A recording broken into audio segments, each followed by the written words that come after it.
After a few days, Rose returned to the Ashford mansion. After Scarlett's confession, everything in their lives was going well. They were getting to know each other more with each passing day.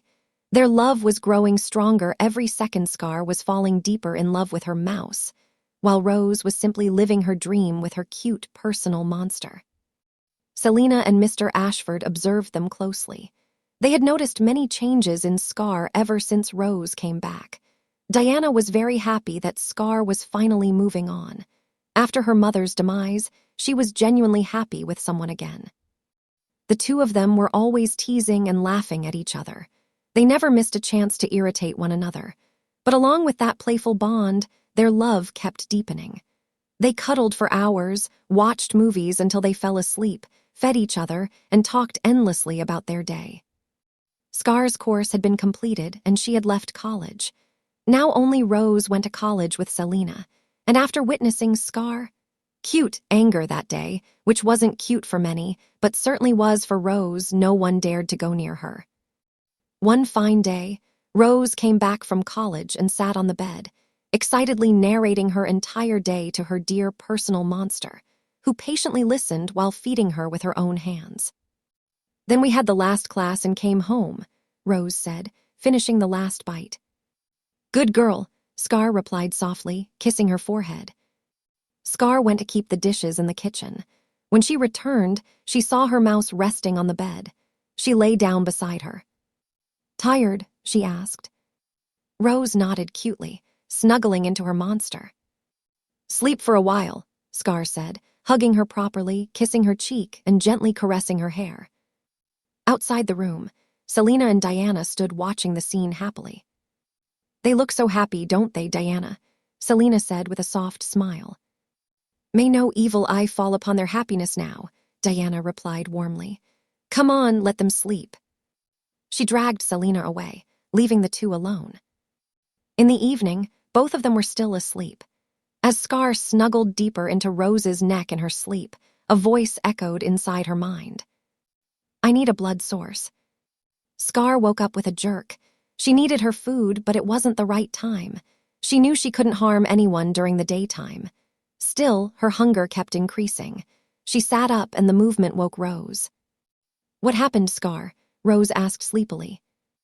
Nothing," Scar replied, though her eyes were slowly turning red as her hunger intensified. When Rose looked at her properly, she understood. Her Scar was changing into someone else. She couldn't let that happen. She quickly cupped her face. "What is happening to you? Tell me," she said softly. She wasn't scared anymore. She knew her monster would never harm her. "I need blood," Scar mumbled, gently removing Rose's hands and walking out. Rose decided not to interfere. Scar wandered into the dark woods, searching for any possible human life to feed on. But to her bad luck, there was no one there. After 3 hours, night had fallen. Rose grew worried because Scarlett had not returned. Knowing where she must be, she went into the dark forest to find her. It was completely dark and silent as she kept calling Scar's name. Suddenly, she heard something behind a tree. Taking slow, careful steps, she moved toward the sound and found Scarlett, her eyes blood-red, still searching desperately for her meal. Rose gasped. Scar noticed her because of the sound. Their eyes met, Rose's frightened gaze locking with Scar's red ones. Slowly, the redness began to fade, as if the mere sight of the person in front of her was enough to bring her back. After calming down a little, Scarlett asked, "Why you? What are you doing here?" "Are you still thirsty?" Rose asked suddenly. "Go home," Scar said, avoiding eye contact. Rose stepped closer and cupped her face again. "Are you still thirsty, Scar?"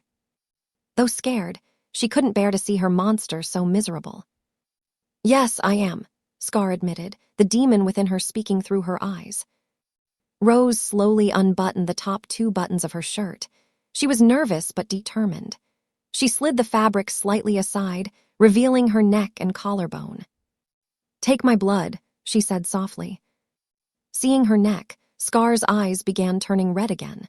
She quickly looked away. "Go home, Rose, I can't do that," Scar said firmly. No matter her condition, she could not harm her little mouse. but Rose was determined to take her home safely. She moved closer again and cupped her face. Scar, I know you need this. I know you won't harm me. I know I won't die. I trust you. Please feed on me.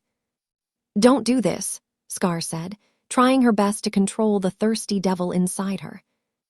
Rose knew Scar wouldn't be able to resist for long, and she was sure of her decision. Ignoring her words, she gently pulled Scar's face toward her neck. Scar tried resisting, but her thirst intensified at the sight of what she had longed for. Rose guided her lips to her bare skin and shivered at the touch. Then she whispered softly in her ear, "Go ahead." At that point, Scar lost control. She gripped Rose by the waist and pulled her closer. Revealing her long fangs, she sank them into her neck. Rose gasped in pain as Scar began to drink, relishing the taste of her blood. Scar tightened her hold as she felt Rose growing weak. "Ski," Rose whispered breathlessly. After taking only what she needed and ensuring she didn't go too far, Scar stopped and withdrew her fangs. She gently cleaned the blood from her neck and looked into her eyes. With whatever strength she had left, Rose lifted herself slightly and kissed Scar slowly yet passionately, showing her love and care. Scar responded just as tenderly. After breaking the kiss, Scar helped her stand properly and buttoned her shirt, though faint stains of blood were still visible. Seeing that she didn't have the strength to walk, Scar lifted her in her arms. She kissed her neck one last time and carried her home.